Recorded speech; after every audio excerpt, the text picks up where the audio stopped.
हरि ओम गुरु ब्रह्मा गुरु विष्णु गुरुदेव महेश्वर गुरु साक्षात् परब्रह्म तस्मै श्री गुरुवे नमः। ओम आदो देवकी देवगर्भजननं गोपीगिरिवर्धनं मायापूतन जीवतापहरणं गोवर्धनोद्धारणं कंसच्छेदन कौरवादिहननं कुन्तीसुतापालनम् एतत् श्रीमद्भागवतं पुराणकथितं श्रीकृष्णलीलामृतं निगमकल्पतरोर्गलितं फलं शुकमुखाद्रव अमृतसंयुतं पिबत भागवतं रसमालया मुहुरहो रसिका भुवि भावुका। भगवान श्री कृष्णचंद्र नारायण जी के चरण कमलों में नतमस्तक होकर के गुरु श्री वेद व्यास जी, गुरु श्री नारद जी, गुरु श्री सुखदेव जी, गुरु श्री माधवाश्रम जी, गुरु श्री सुध जी के चरण कमलों में नतमस्तक होकर के मैं ये श्रीमद् भागवत महापुराण के 9वें स्कंद का तीसरा अध्याय शुरू करने जा रहा हूँ। आज तीसरा और चौथा अध्याय होगा। तीसरे अध्याय में महर्षि च्यवन और सुकन्या का चरित्र, राजा सरियाती का वंश के बारे में होगा, जो इस प्रकार है।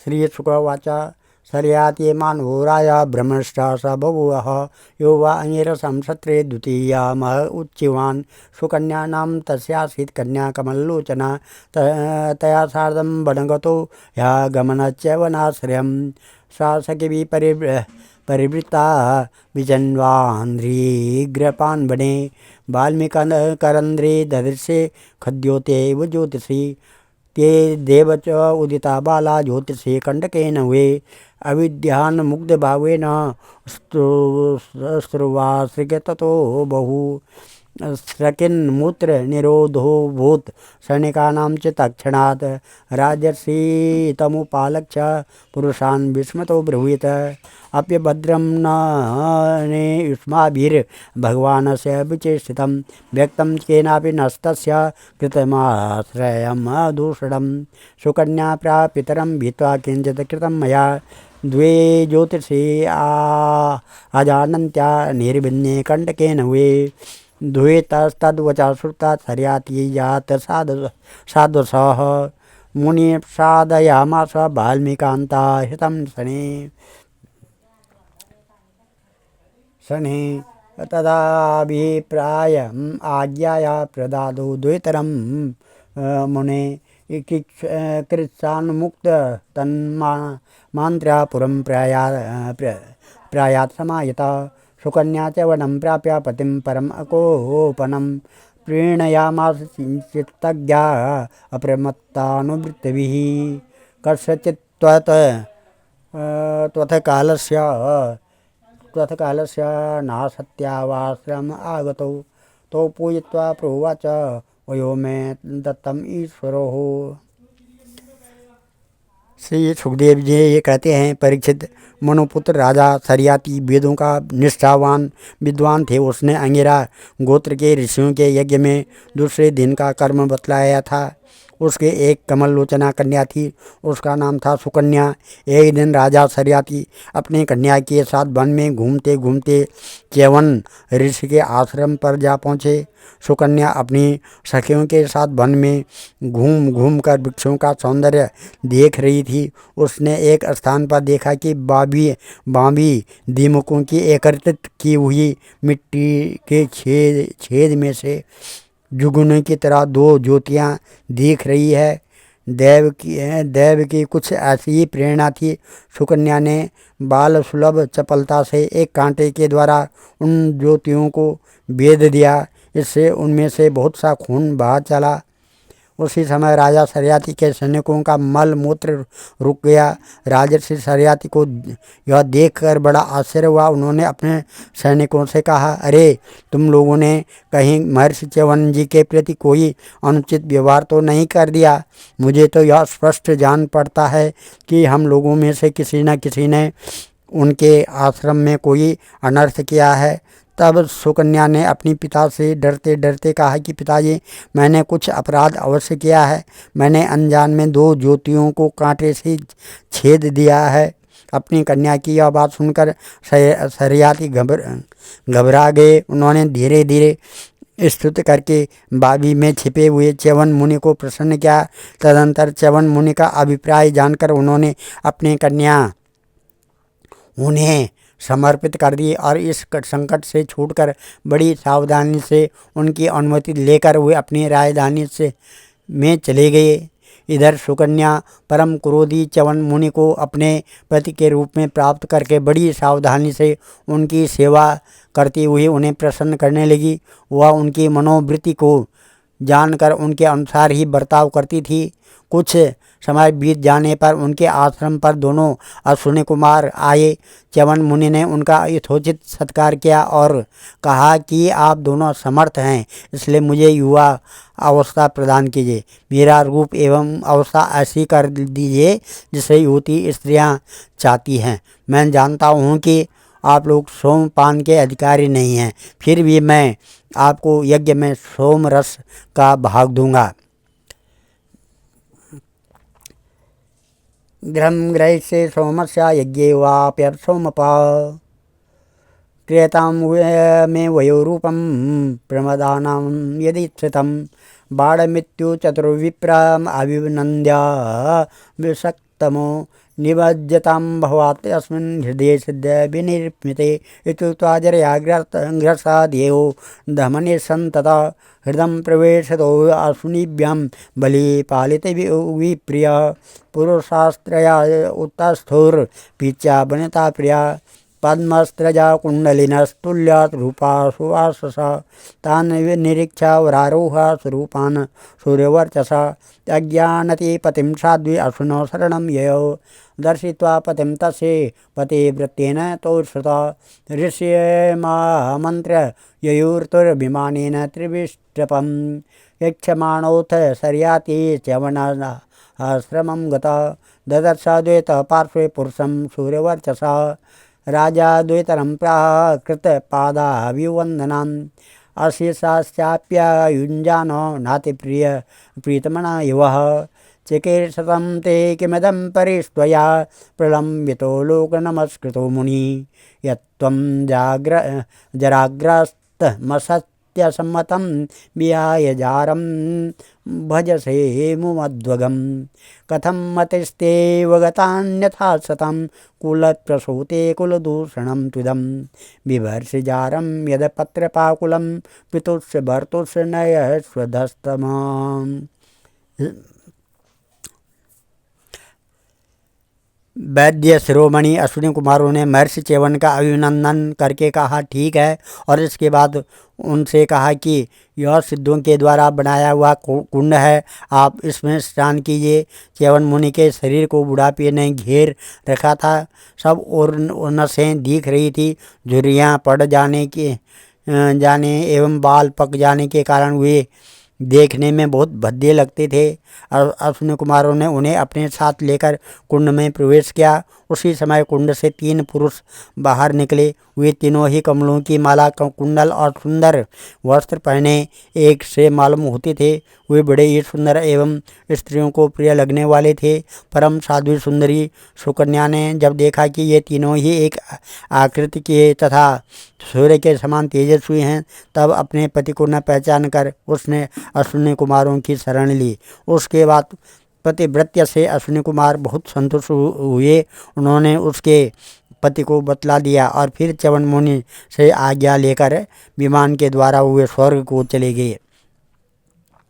कुछ समय के बाद यज्ञ करने की इच्छा से राजा शर्याती च्यवन मुनि के आश्रम पर आए। वहाँ उन्होंने देखा कि उनकी कन्या सुकन्या के पास एक सूर्य के समान तेजस्वी पुरुष बैठा हुआ है। सुकन्या ने उनके चरणों की वंदना की। शर्याती ने उसे आशीर्वाद नहीं दिया और कुछ अप्रसन्न से होकर बोले, दुष्टे, यह तूने क्या किया? क्या तूने सबके वंदनीय च्यवन मुनि को धोखा दे दिया? अवश्य ही तूने उनको बूढ़ा और अपने काम का न समझकर छोड़ दिया, और अब तू इस राह चलते जार पुरुष की सेवा कर रही है। तेरा जन्म तो बड़े ऊंचे कुल में हुआ था, यह उल्टी बुद्धि तुझे कैसे प्राप्त हुई? तेरा यह व्यवहार तो कुल में कलंक लगाने वाला है। अरे राम राम, तू निर्लज्ज होकर जार पुरुष की सेवा कर रही है और इस प्रकार अपने पिता और पति दोनों के वंश को घोर नरक में ले जा रही है।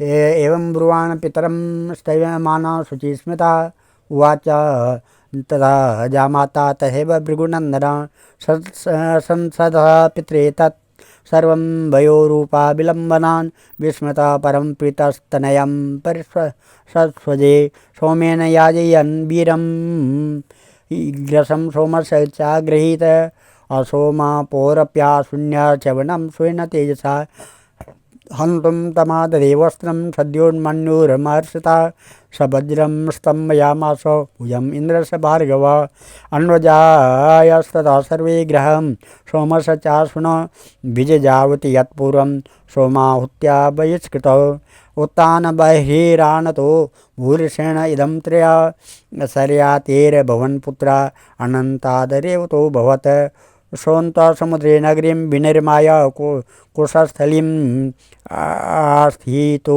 भुक्त्वा विषयाणाम् अनर्थादीनारिन्दमं तस्य पुत्रशतं यज्ञे कुकुदी ज्येष्ठम् उत्तमं कुकुदी रेवतीं कन्या समादाय विभुं गतः कन्यावरं परिपृष्टं ब्रह्मलोकमवाप्तम् आवर्तमाने गन्धर्वे स्थितो लब्धः क्षणक्षणम् तदन्त आद्यमानस्य स्वाभिप्रायं न वेदयत्।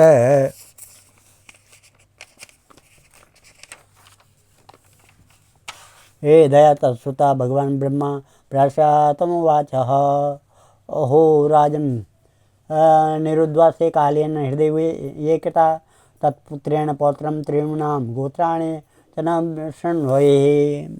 इस प्रकार से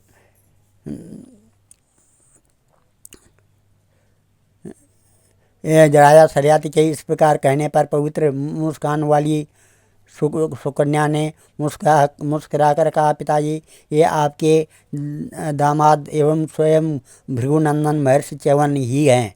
इसके बाद उसने अपने पिताश्री से महर्षि च्यवन के यौवन और सौंदर्य की प्राप्ति का सारा वृत्तांत कर सुनाया। वह सब सुनकर राजा शर्याती अत्यंत विस्मित हुए। उन्होंने बड़े प्रेम से अपनी पुत्री को गले लगा लिया।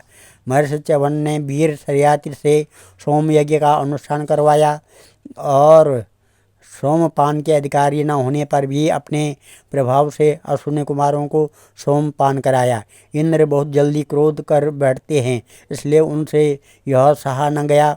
उन्होंने चिढ़कर शर्याती को मारने के लिए वज्र उठाया। महर्षि च्यवन ने वज्र के साथ उनके हाथ को वहीं स्तंभित कर दिया। तब सब देवताओं ने अश्विनी कुमारों को सोम का भाग देना स्वीकार कर लिया। उन लोगों ने वैद्य होने के कारण पहले अश्विनी कुमारों का सोमपान से बहिष्कार कर रखा था। परीक्षित, शर्याती के 3 पुत्र थे, उत्तान, बर्हि, आनर्त और भूरिसेन। आनर्त रेवत हुए। महाराज रेवत ने समुद्र के भीतर कुशस्थली नाम की एक नगरी बसाई थी।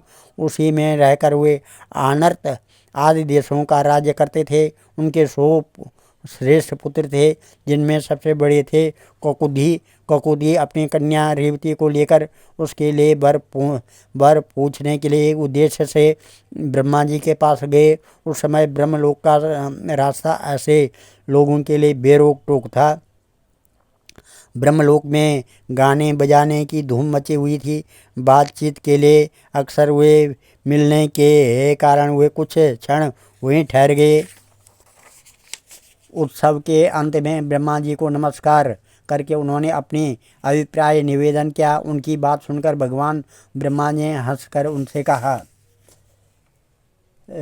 ओह राजन, निरुद्वासे कालेन हृदय एकता तत्पुत्र पौत्र न तृप्न गोत्राणि च न शृण्वये कालो विहत त्रीण तृण व चतुर्युग विकल्पिता तदगच्छ देवदेवेश देवांशो बलदेवो महाबल कन्यारत्नम इदं राजन नरत्राय देयी भो भूः बहारावताराय भगवान भूतभावन अवतीर्ण निजांसेन पुण्यश्रवण कीर्तन इत्यादिष्टो भुवन्द्याज नृप स्वपुरमागत त्यक्तं पुण्यजनत्रासाद् भ्रातृभिर्दीक्षवस्थिते सुतां दत्त्वान् वध्याङ्गी बलाया बलसायने वरदायाख्यम कुतो राजा तृप्तुम नारायणम श्रमम।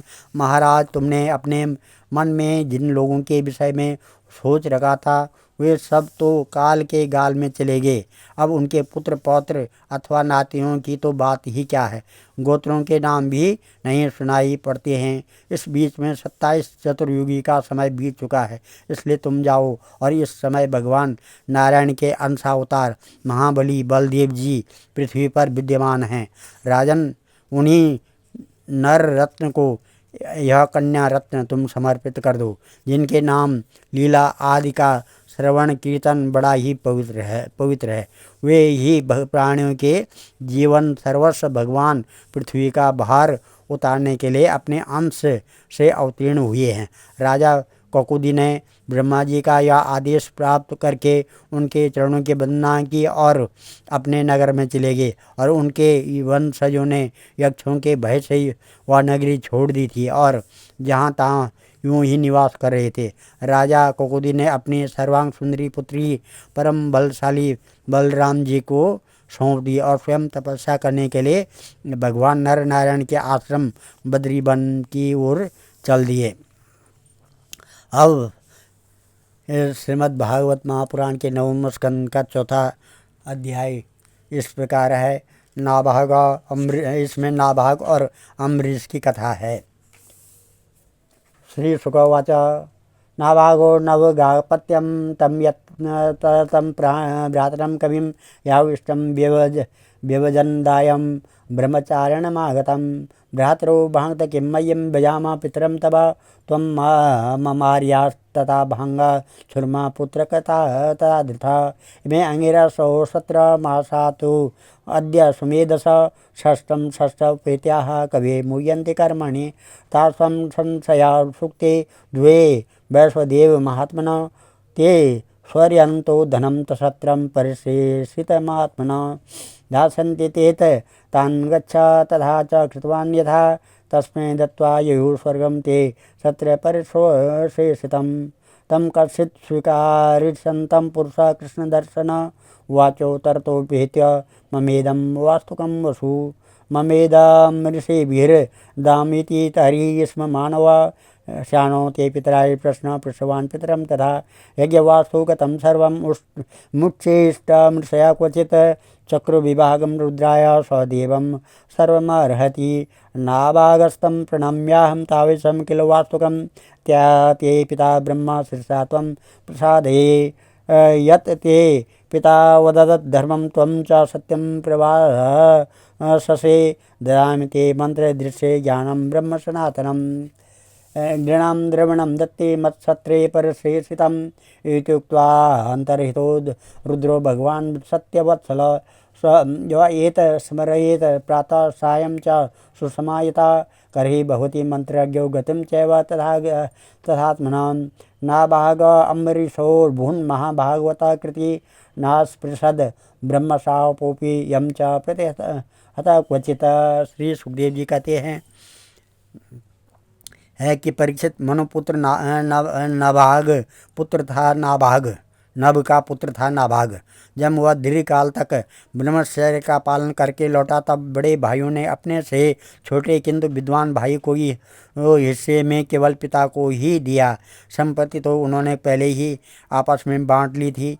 उसने अपने भाइयों से पूछा, भाइयों आप लोगों ने मुझे हिस्से में क्या दिया है? तब उन्होंने उत्तर दिया कि हम तुम्हारे हिस्से में पिताजी को ही तुम्हें देते हैं। उसने अपने पिता से जाकर कहा, पिताजी मेरे बड़े भाइयों ने हिस्से में मेरे लिए आपको ही दिया है। पिता ने कहा, बेटा तुम उनकी बात न मानो, देखो ये बड़े बुद्धिमान हैं। अंगिरस गोत्र के ब्राह्मण इस समय एक बहुत बड़ा यज्ञ कर रहे हैं, परंतु मेरे विद्वान पुत्र हुए प्रत्येक छठे दिन अपने कर्म में भूल कर बैठते हैं। तुम उन महात्माओं के पास जाकर उन्हें वैष्णदेव संबंधी 2 सूक्त बतला दो। जब वे स्वर्ग जाने लगेंगे तब यज्ञ से बचा हुआ अपना सारा धन तुम्हें दे देंगे, इसलिए अब तुम उन्हीं के पास चले जाओ। उसने अपने पिता के आज्ञानुसार वैसे ही किया। उन अंगिरस गोत्री ब्राह्मणों ने भी यज्ञ का बचा हुआ धन उसे दे दिया और वे स्वर्ग चले गए। जब नाभाग उस धन को लेने लगा तब उत्तर दिशा से एक काले रंग का पुरुष आया। उसने कहा, इस यज्ञ भूमि में जो कुछ बचा हुआ है वह सब धन मेरा है। नाभाग ने कहा, ऋषियों ने यह धन मुझे दिया है इसलिए मेरा है। इस पर उस पुरुष ने कहा, हमारे विवाद के विषय में तुम्हारे पिता से ही प्रश्न किया जाए। तब नाभाग ने जाकर पिता से पूछा। पिता ने कहा, एक बार दक्ष प्रजापति के यज्ञ में ऋषि लोग यह निश्चय कर चुके हैं कि यज्ञ भूमि में जो कुछ बचा रहता है वह सब रुद्रदेव का हिस्सा है, इसलिए वह धन तो महादेव जी का ही मिलना चाहिए। नाभाग ने जाकर उन काले रंग के पुरुष रुद्र भगवान को प्रणाम किया और कहा कि प्रभु, ये यज्ञ भूमि की सभी वस्तुएं आपकी है। मेरे पिता ने ऐसा ही कहा है। भगवान, मुझसे अपराध हुआ है, मैं सिर झुकाकर आपसे क्षमा मांगता हूँ। तब भगवान रुद्र ने कहा, तुम्हारे पिता ने धर्म के अनुकूल निर्णय दिया है और तुमने भी मुझसे सत्य ही कहा है। तुम वेदों का अर्थ तो पहले से ही जानते हो। अब मैं तुम्हें सनातन ब्रह्म तत्व का ज्ञान देता हूँ। यहाँ यज्ञ में बचा हुआ मेरा जो अंश है वह धन भी मैं तुम्हें ही दे रहा हूँ, तुम इसे स्वीकार करो। इतना कहकर सत्य प्रेमी भगवान रुद्र अंतर्ध्यान हो गए। जो मनुष्य प्रातः और सायंकाल एकाग्रचित्त से इस आख्यान का स्मरण करता वह प्रतिभाशाली एवं वेदज्ञ तो होता ही है, साथ ही अपने स्वरूप को भी जान लेता है। नाभाग के पुत्र हुए अम्बरीश, वे भगवान के बड़े प्रेमी एवं उदार धर्मात्मा थे। वे ब्रह्मशाप कभी रोका नहीं जा सका, वह भी अम्बरीश का स्पर्श न कर सका। राजा परीक्षित ने कहा, भगवान, मैं परम ज्ञानी राजर्षि अम्बरीश का चरित्र सुनना चाहता हूँ। ब्राह्मण ने क्रोधित होकर उन्हें ऐसा दंड दिया जो किसी प्रकार टाला नहीं जा सकता, परंतु वह भी उनका कुछ न बिगाड़ सका। श्री सुखदेव जी कहते हैं,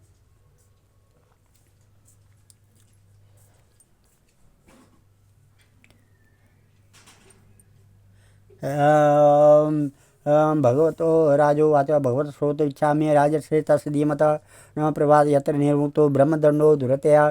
श्री शुकवाच, अम्बरीशो महाभागो सप्तद्वीपवती महिम अव्ययं च श्रियं लब्धा विभवं चातुलं भुवि।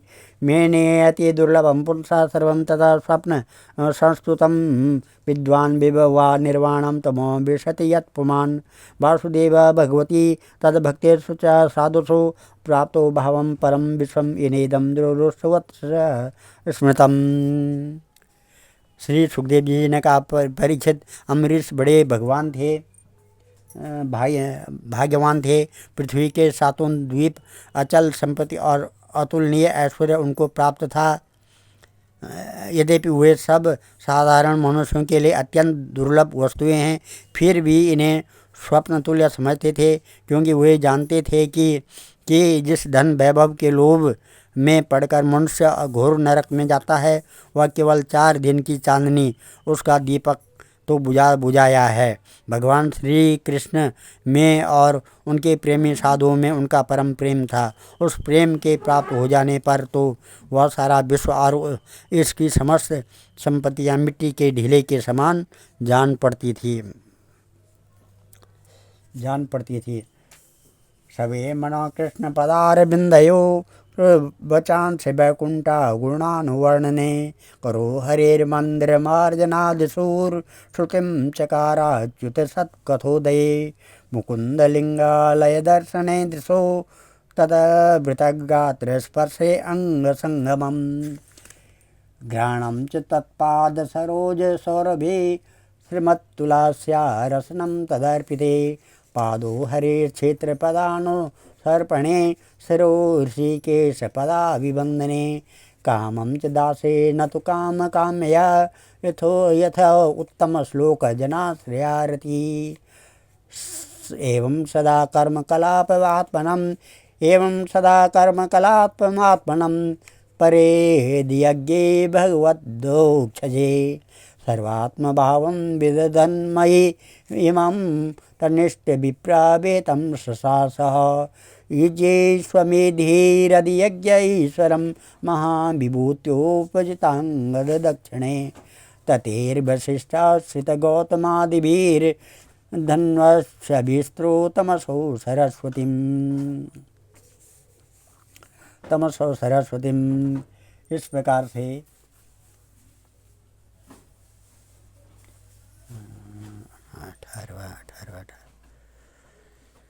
उन्होंने अपने मन को श्री कृष्णचंद्र की चरणार बिंद युगल में, वाणी को भगवत गुणों में वर्णन में, हाथों को श्री हरि मंदिर के मार्जन सेवन में और अपने कानों को भगवान अच्युत की मंगलमयी कथा के श्रवण में लगा रखा था। उन्होंने अपने नेत्र मुकुंद मूर्ति एवं मंदिरों के दर्शनों में, अंग संग भगवत भक्तों के शरीर स्पर्श में, नासिका उनके चरण कमलों पर चढ़ी श्रीमती तुलसी के दिव्य गंध में और रसना जिह्वा को भगवान के प्रति अर्पित नैवेद्य प्रसाद में संलग्न कर दिया था। अम्बरीश पैर भगवान के क्षेत्र आदि की पैदल यात्रा करने में ही लगे रहते और वे सिर से भगवान श्री कृष्ण के चरण कमलों की वंदना किया करते। राजा अम्बरीश ने माला, चंदन आदि भोग सामग्री को भगवान की सेवा में समर्पित कर दिया था। भोगने की इच्छा से नहीं, बल्कि इसलिए कि इससे वह भगवत प्रेम प्राप्त हो तो पवित्र कीर्ति भगवान के निज जनों में ही निवास करता है। इस प्रकार उन्होंने अपने सारे कर्म यज्ञ पुरुष इंद्रियातीत भगवान के प्रति उन्हें सर्वात्मा एवं सर्वस्वरूप समझकर समर्पित कर दिए थे और भगवत भक्त ब्राह्मणों की आज्ञा के अनुसार वे इस पृथ्वी का शासन करते थे। उन्होंने धन्व नाम के निर्लज देश में सरस्वती नदी के प्रवाह के सामने वशिष्ठ, असित, गौतम आदि भिन्न भिन्न आचार्यों द्वारा महान ऐश्वर्य के कारण सर्वांग परिपूर्ण तथा बड़ी बड़ी दक्षिणा वाले अनेकों अश्वमेध यज्ञ करके यज्ञाधिपति भगवान की आराधना की थी। यस्य क्रतो गीवाणे सदस्य ऋतयो जना तुल्यरूपाश्च निमिषा या व्यदृशन्त सुवासस स्वर्गो न प्रार्थतो यश मनोजैरम अमरप्रिया शृण्वद्भिरुपगायद्भिरुत्तम श्लोक चेष्टितं समर्दयन्ति तानुकामा स्वराज्या परिभाविता दुर्लभानापि सिद्धान्ता मुकुन्दा हृदि पश्यत स इत्थं भक्तियोगेन तपोयुक्तेन पार्थिव स्वधर्मेण हरिप्रीणान् संगान् सर्वच्छनैर्जनो गृहेषु दारेषु तेषु बन्धुषु द्विपोतमस्यान्द नवाधिपतिषु अक्षय्य रत्नाभरणायुधादि स्वनन्तकोशे स्वकरोद् संमितं तस्माद्वादिचक्रं प्रत्यनीकभयावहम् एकान्त भक्तिभावेन प्रीतो भृत्या विलक्षणम् आर्यराधायशो कृष्ण महेश्या तुलसीलया युक्तं संवत्सरं वीरो ददार द्वादशी व्रतान्ते कार्तिके मासे रात्रं समुपोषिता कदाचित् कालिन्द्या हरिमधुबने रियता च यत् महाभिषेक विधिना सर्वोपस्करत् संपदा अभिषिञ्चाम्बरकल्पैर्गन्धमाल्या हरणादिभिः तद्गतान्तरभावेन पूजयामास केशवं ब्राह्मणस्य महाभागा सिद्धार्थानि भक्तिता गवं रुक्मा विषाणैव्यं रूप्याङ्घ्रीणां सुवासवं पयशीलवयोरूपा वत्सोपस्कर सम्पदां प्रायणोत्वा साधु विप्रेभ्यो गृहेशो न्यूर्बुधानि खट भोजित्वा जुयानग्रे सात अन्नं गुणवतं लब्धकामेऽनुज्ञातं पारणायोपचक्रमे तस्याः तिथि साक्षात् दुर्वासा भगवान भूत। इस प्रकार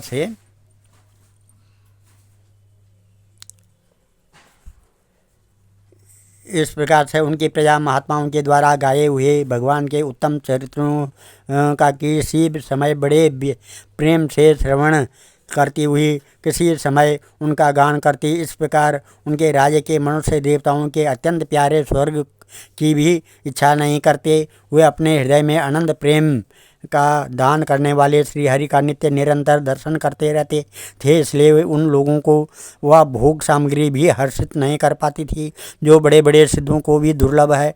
वे वस्तुएं उनके आत्मानंद के सामने अत्यंत तुच्छ और तिरस्कृत थी। राजा अम्बरीश इस प्रकार तपस्या से युक्त भक्ति योग और प्रजापालन रूप स्वधर्म के द्वारा भगवान को प्रसन्न करने लगे और धीरे धीरे उन्होंने सब प्रकार की आसक्तियों का परित्याग कर दिया।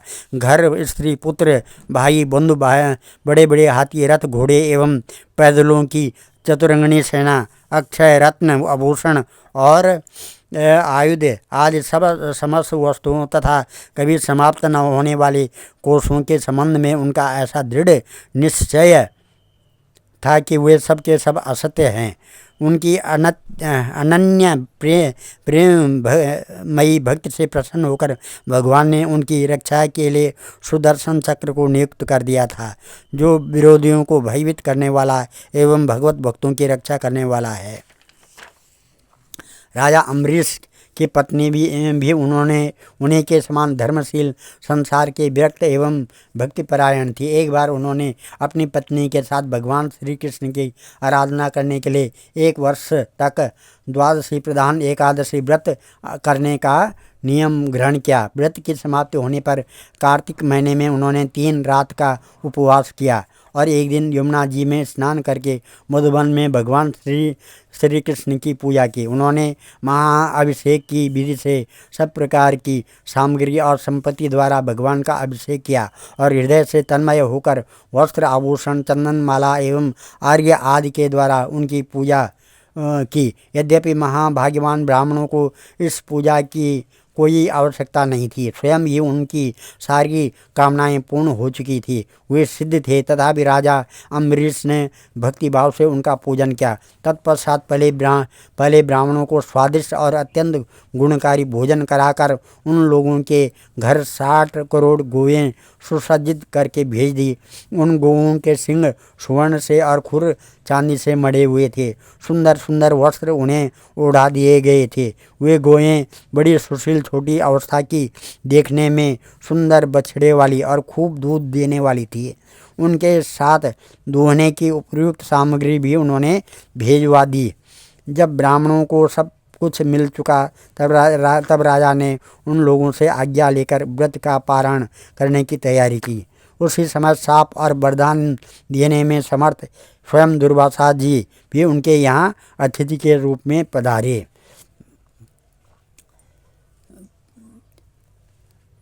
अतिथि के रूप में तमानार्चातिथिं भूपं प्रबुद्धाना सुनारहणे याचेभ्य वहाराय पादमूलम् उपागत प्रतिनंद च तद्यांज कर्तुमावश्यकं गत निवमज्ज बृहद्यायन कालंदिये सालिले शुभे मुहूर्तादः वा श्रेष्ठायां द्वादशायां पारणं प्रति चिंतयामास धर्मज्ञो द्विजस्तद्धर्म संकटे ब्राह्मणा अतिक्रमे दोषो द्वादशायां यद पारणे यत्कृत्वा साधु मे भूयात् धर्मो वानमास्पृशेत् अम्बसा केवल्ये नाथ करिष्ये व्रत पारणं प्रहारोब्ध क्षणं विप्रा हर्षितं नाशितं च तत् इत्यपप्रास्य राजर्षि चिन्तयन् मनसाच्युतं प्रत्यचष्टं कुरु श्रेष्ठ द्विजगमनमेव स दुर्वासा यमुनाकूलात् कृतावश्यक आगत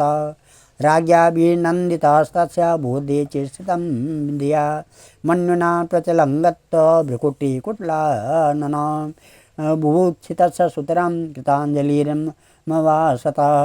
अहो अस्या नृशंसस्य श्रेयो न मतस्य पश्यत धर्म व्यक्तिक्रमं विष्णुर्भक्तस्य समानिनां यो मामातिथि माया तमातीत तिथ्येन निमन्त्रे च आदत्वा भुक्तवासस्य सदन्ते दर्शया फलम् एवं ब्रुवाण उत्कृत्य जटां रोषे दीपिता तया न स निर्गमे तस्मै कृत्या काल नलोपमां तमापतन्ति ज्वाले तीमस्य हस्तापदाभुवम् बेबयन्ति समुक्षिभ्या नच्चाल पदा नृप प्राग्दृष्टा वृत्त्या रक्षायां पुरुषेण महात्मना ददाह कृत्यं तां चक्रे क्रुद्धा हेमेव पावक तदा विद्रावधो वीक्षा स्वप्रवास च निष्फलं दुर्वासा दुर्लभे भीतो दीक्षु प्राणं परीक्षसा। राजा अम्बरीश उन्हें देखते ही उठकर खड़े हो गए, आसन देकर बैठाया और विविध सामग्रियों से अतिथि के रूप में आए हुए दुर्वासा ऋषि की पूजा की। उनके चरणों में प्रणाम करके अम्बरीश ने भोजन के लिए प्रार्थना की। दुर्वासा ने अम्बरीश की प्रार्थना स्वीकार कर ली और इसके बाद आवश्यक कर्मों से निवृत्त होने के लिए वे नदी तट पर चले गए। वे ब्रह्म का ध्यान करते हुए यमुना के पवित्र जल में स्नान करने लगे। इधर द्वादशी केवल घड़ी भर शेष रह गई थी। धर्मज्ञ अम्बरीश ने धर्म संकट में पड़कर ब्राह्मणों के साथ परामर्श किया। उन्होंने कहा, ब्राह्मण देवताओं, ब्राह्मण को बिना भोजन कराए स्वयं खा लेना और द्वादशी रहते पारण न करना दोनों ही दोष हैं। इसलिए इस समय जैसा करने से मेरी भलाई हो और मुझे पाप न लगे ऐसा काम करना चाहिए। तब ब्राह्मणों के साथ विचार करके उन्होंने कहा, ब्राह्मणों, श्रुतियों में ऐसा कहा गया है कि जल पी लेना भोजन करना भी नहीं भी करना है, इसलिए इस समय केवल जल से पारण किए लेता हूँ। ऐसा निश्चय करके मन ही मन भगवान का चिंतन करते हुए राजर्षि अम्बरीश ने जल पी लिया और परीक्षित हुए केवल दुर्वासा जी के आने की बाट देखने लगे। दुर्वासा जी आवश्यक कर्मों से निवृत्त होकर यमुना तट से लौट आए। जब राजा ने आगे बढ़कर उनका अभिनंदन किया तब उन्होंने यमुना से ही समझ लिया कि राजा ने पारण कर लिया है। उस समय दुर्वासा जी बहुत भूखे थे, इसलिए वह जानकर कि राजा ने पारण कर लिया है वे क्रोध से थर-थर कांपने लगे। भूहों के चढ़ जाने से उनका मुंह निकट हो गया। उन्होंने हाथ जोड़कर खड़े अम्बरीश से डांट कर कहा, ओहो देखो तो सही यह कितना क्रूर है, यह धन के मद में मत वाला हो रहा है। भगवान की भक्ति तो इसे छू तक नहीं गई और यह अपने को बड़ा समर्थ मानता है। आज इसने धर्म का उल्लंघन करके बड़ा अन्याय किया है। देखो, मैं इसका अतिथि होकर आया हूँ। इसने अतिथि सत्कार करने के लिए मुझे निमंत्रण भी दिया है, किंतु फिर भी मुझे खिलाए बिना ही खा लिया। अच्छा देख, तुझे अभी इसका फल चखाता हूँ। यूँ कहते कहते हुए क्रोध से जल उठे। उन्होंने अपनी एक जटा उखाड़ी और उसे अम्बरीश को मार डालने के लिए एक कृत्या उत्पन्न की। वह प्रलय काल की आग के समान दहक रही थी। वह आग के समान जलती हुई हाथ में तलवार लेकर राजा अम्बरीश पर टूट पड़ी। उस समय उसके पैरों की धमक से पृथ्वी कांप रही थी, परंतु राजा अम्बरीश उसे देखकर उससे तनिक भी विचलित नहीं हुए। वे एक पग भी नहीं हटे और ज्यों के त्यों खड़े रहे। परम पुरुष परमात्मा ने अपने सेवक की रक्षा के लिए पहले से ही सुदर्शन चक्र को नियुक्त कर रखा था। जैसे आग क्रोध से गुर्राते हुए सांप को भस्म कर देती है, वैसे ही चक्र ने दुर्वासा ऋषि की कृत्या को जलाकर राख ढेर कर दिया। जब दुर्वासा जी ने देखा कि मेरी बनाई हुई कृत्या तो जल रही है और चक्र मेरी ओर आ रहा है, तब वे भयभीत हो अपने प्राण बचाने के लिए छोड़कर एक भाग निकले। तन्वद्रहवद् भगवद्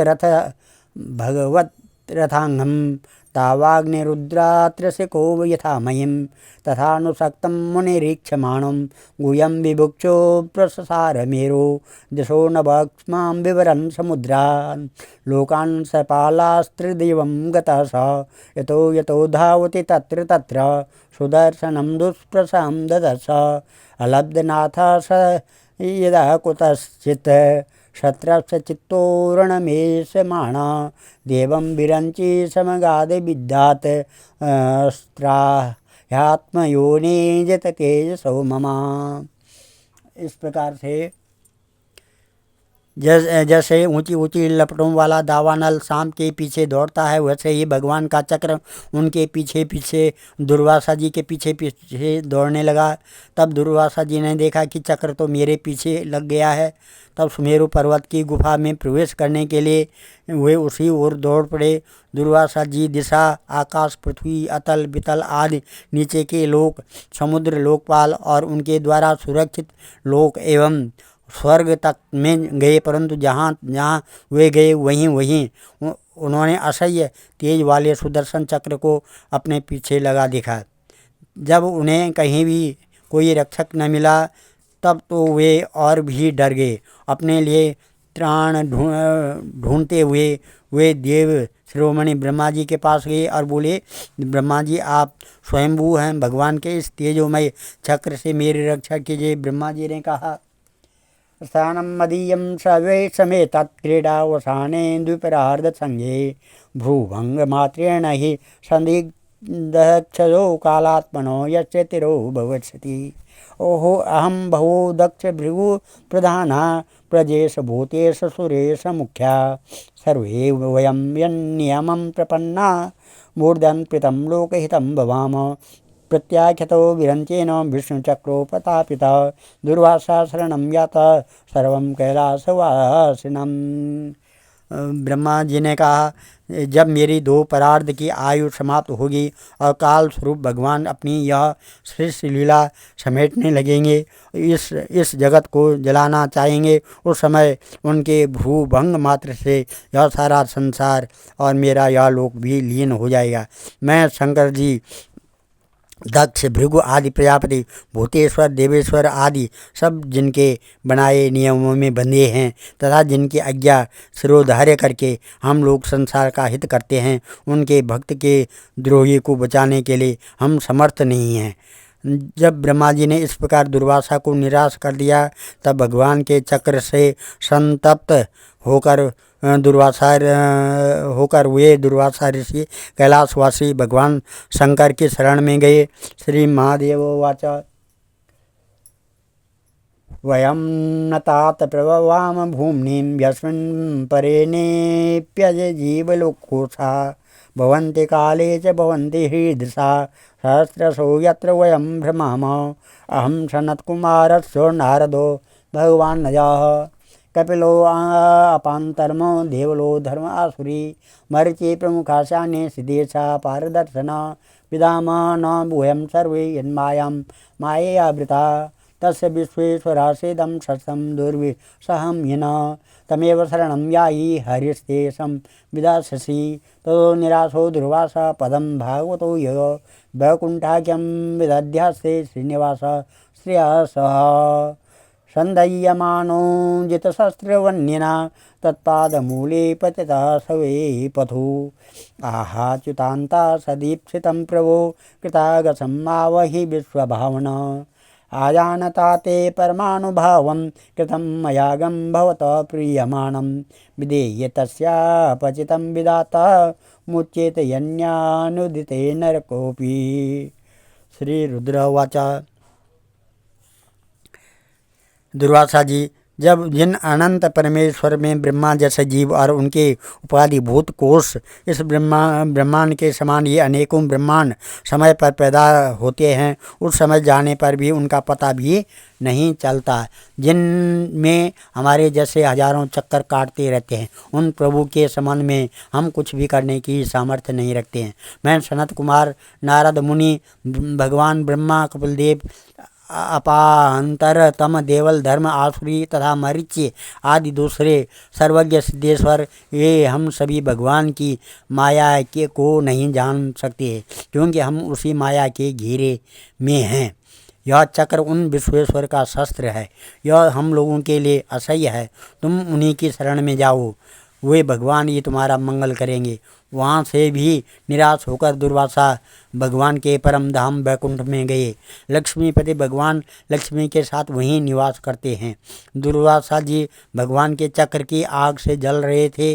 वे कांपते हुए भगवान के चरणों में गिर पड़े। उन्होंने कहा, है अच्युत, है अनंत, आप संतों के एकमात्र वांछनीय हैं। प्रभु विश्व के जीवनदाता, मैं अपराधी हूँ, आप मेरी रक्षा कीजिए।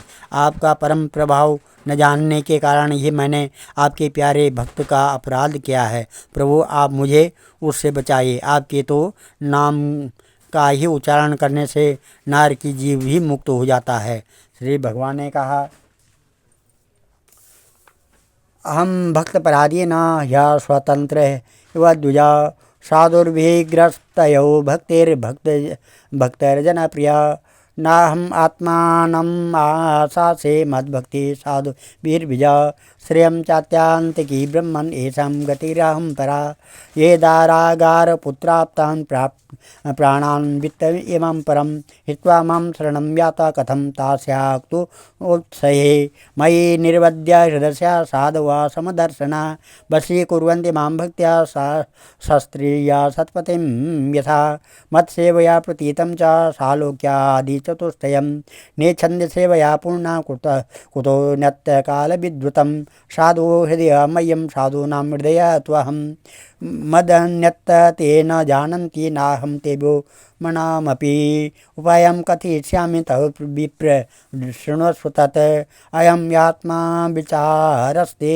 यतस्त्वं यातु वे भवात् साधुषु प्रहितं तेज प्रहर्तु कुर्ते शिवं तपो विद्या च विप्राणं निःश्रेयस्करे उभे ते एव दुर्विनीतस्य कल्पते कर्तुर्नन्यथा भ्रमस्तत् गच्छ भद्रं ते नाभागातनयं नृपं क्षमापया महाभागम तत शांतिर्भविष्यति। श्री भगवान कहते हैं, ने कहा, दुर्वासा जी, मैं सर्वथा भक्तों के अधीन हूँ, मुझ में तनिक भी स्वतंत्रता नहीं है। मेरे सीधे साधे सरल भक्तों ने मेरे हृदय को अपने हाथ में कर रखा है। भक्तजन मुझसे प्यार करते हैं और मैं उनसे।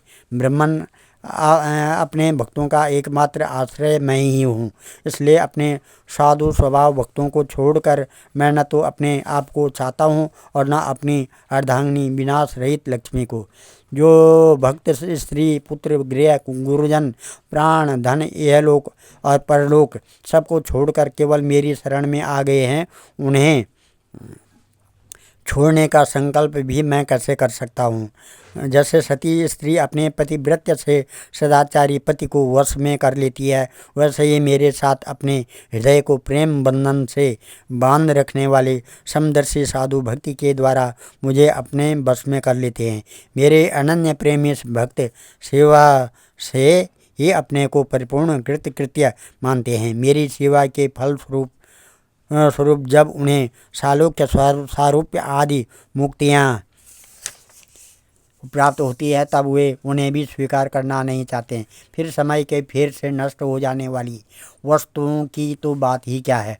दुर्वासा जी, मैं आपसे और क्या कहूँ। मेरे प्रेमी भक्त तो मेरे हृदय हैं और उन प्रेमी भक्तों का हृदय स्वयं मैं हूँ। वे मेरे अतिरिक्त और कुछ नहीं जानते तथा मैं उनके अतिरिक्त और कुछ भी नहीं जानता। दुर्वासा जी सुनिए, मैं आपको एक उपाय बताता हूँ जिसका अनिष्ट करने से आपको इस विपत्ति में पड़ना पड़ा है। आप उसी के पास जाइए। निरपराध साधुओं के अनिष्ट की चेष्टा से अनिष्ट करने वाले का ही अमंगल होता है। इसमें संदेह नहीं कि ब्राह्मणों के लिए तपस्या और विद्या परम कल्याण के साधन है, परंतु यदि ब्राह्मण उदंड और अन्यायी हो जाए तो वे ही दोनों उल्टा फल देने लगते हैं। दुर्वासा जी, आपका कल्याण हो। आप नाभाग नंदन परम भाग्यशाली राजा अम्बरीश के पास जाइए और उनसे क्षमा मांगिए, तब आपको शांति मिलेगी। आज हम इन अध्याय को यहाँ पर समाप्त करते हैं और कथा को यहाँ पर विराम देते हैं। कल 5वां अध्याय दुर्वासा जी की दुख निवृत्ति, 5वें अध्याय में दुर्वासा जी की दुख निवृत्ति के बारे में आएगा। ओम नमः ओम ध्येयं सदा परिभवग्नमविष्टदोहं तीर्थात्पदं शिवविरञ्चनुतं शरणं भृत्यात्यहं प्रणतपालभवाब्धिपूतं वन्दे महापुरुषते चरणारविन्दं। भजे ब्रजैकमण्डनं समस्तपापखण्डनं स्वभक्तचित्तरञ्जनं सदैव नन्दनन्दनं सुपिच्छगुच्छमस्तकं सुनादवेणुहस्तकम् अनङ्गरङ्ग सागरं नमामि कृष्णनागरं मनोजगर्वमोचनं विशाललोललोचनं विधूतगोपशोचनं नमामि पद्मलोचनं करारविन्दभूधरं स्मितावलोकसुन्दरं महेन्द्रमानधारणं नमामि कृष्णवारणं कदम्बसूनुकुण्डलं सुचारुगण्डमण्डनं विजाङ्गनैकवल्लभं नमामि कृष्णदुर्लभम्।